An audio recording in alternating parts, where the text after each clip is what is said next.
Bonjour chers élèves, chers apprenants. Moi c'est Nadombega Lassane, professeur de physique-chimie.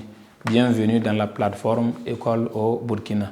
Voilà, pour cette séquence vidéo, nous allons voir le chapitre 3 de chimie 3e. Voilà, intitulé Transformation chimique de l'ion-cuivre, de cuivre et de l'ion-cuivre. Voilà, on va continuer au niveau de petit et grand 1. On va voir test de l'ion-cuivre. Voilà, donc chapitre 3.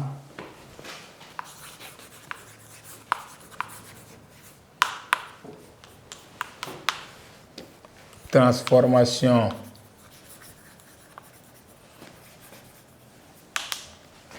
chimique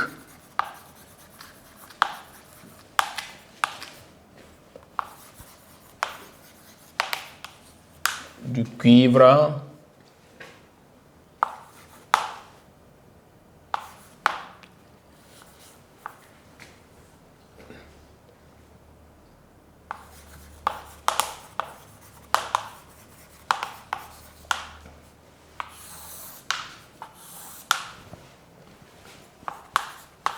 grand 1, test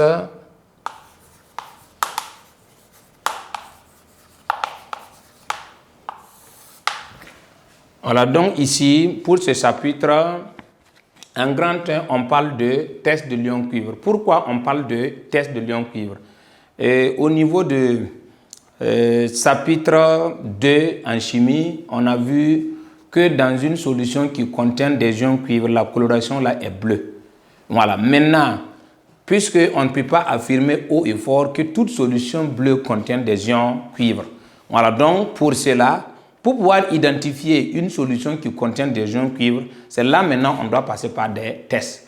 Voilà, puisque toute solution bleue ne contient pas forcément des ions cuivre. Voilà, pourtant, lors d'un devoir, on peut vous déposer par exemple 3 solutions bleues. Et bien on vous donne l'information que parmi les 3 solutions là, il y a une solution qui contient des ions cuivre. Comment faire pour pouvoir détecter la solution contenant des ions cuivre du moment que les ions cuivre là ne sont pas visibles à l'œil nu? Pour cela, il faut passer par test. Voilà, maintenant, en chimie, quand on parle de test, il faut forcément un produit pour pouvoir mettre dans la solution. Donc, le test là se fait avec la soude ou bien avec de l'ammoniac. Voilà, mais pour le moment, il faut qu'on donne des informations. Pourquoi on parle de... Bon, on va commencer d'abord avec des informations. Pourquoi on parle de test de l'ion-cuivre? C'est parce que toute solution bleue ne contient pas forcément des ions cuivre. Donc, on va noter ça d'abord avant de passer par des tests. Voilà, donc en petit 1,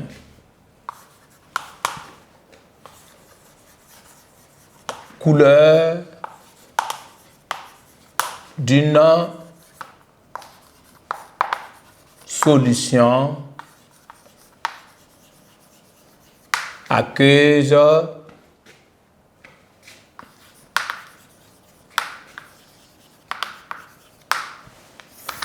d'ion cuivre. Oui, qu'est-ce qu'une solution aqueuse? D'abord, une solution aqueuse, c'est une solution dont le solvant utilisé, c'est l'eau. On a déjà parlé de ça au niveau des chapitres 2 en chimie. Voilà, maintenant, ici, couleur d'une solution aqueuse d'ion cuivre. Ici, on vous donne l'information que la solution là contient des ions cuivre. Voilà, donc une solution qui contient des ions cuivre là, faut pas réfléchir, cette coloration là est bleue. Voilà, maintenant, ce que vous devez retenir également, toute solution bleue ne contient pas forcément des ions cuivre. Donc, on va noter ça. Donc, toute solution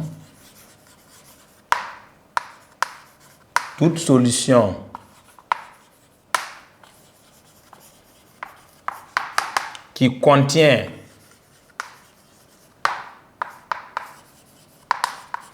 des ions cuivre présente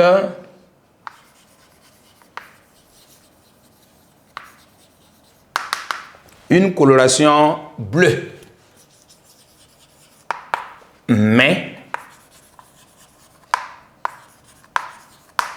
on ne peut pas On ne peut pas affirmer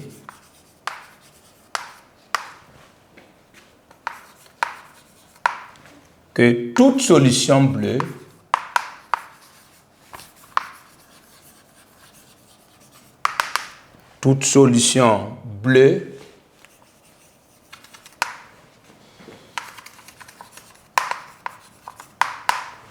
contient des ions cuivre. Il faut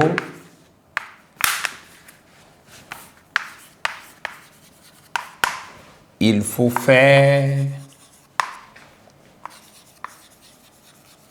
recours à des tests de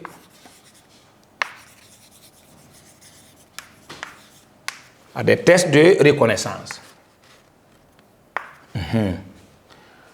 Maintenant, comment se fait les tests?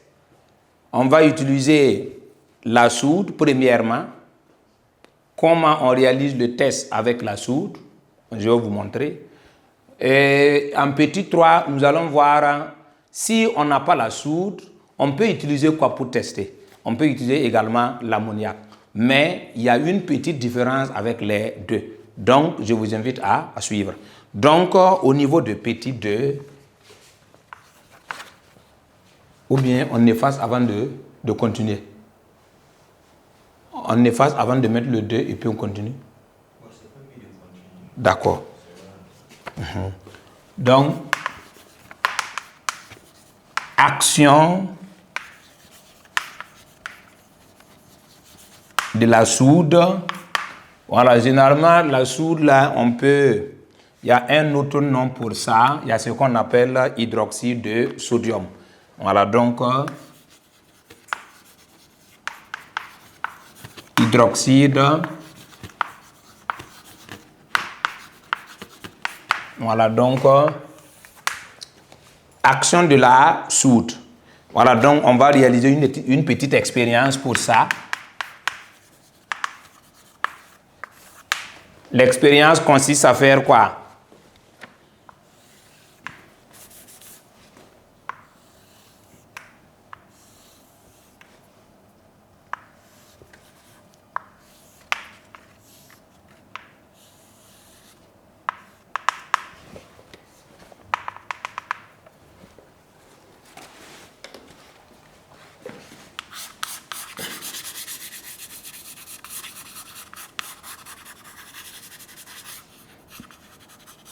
Voilà, donc on va prendre une solution de sulfate de cuivre. Et là, on est sûr que la solution contient des ions cuivre pour pouvoir faire le test. Voilà, si tu as un produit pour pouvoir détecter les sorciers, il faut prendre un sorcier pour faire le test. Voilà, si ça réussit, maintenant tu peux travailler. Donc, voici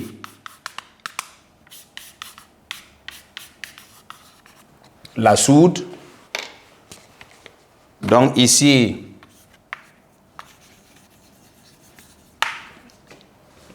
solution de soude. Voilà, ça c'est important.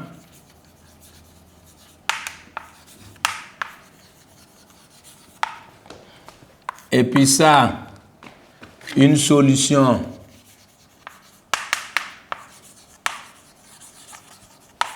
de sulfate de cuivre.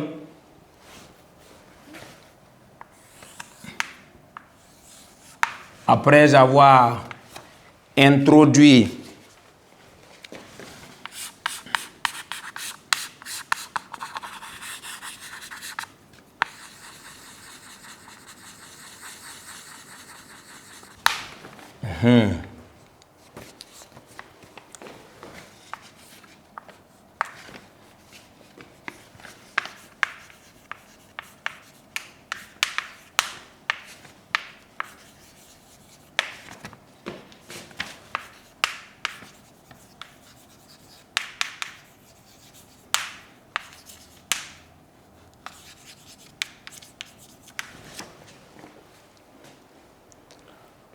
voilà, donc voici l'expérience. L'expérience consiste à faire quoi?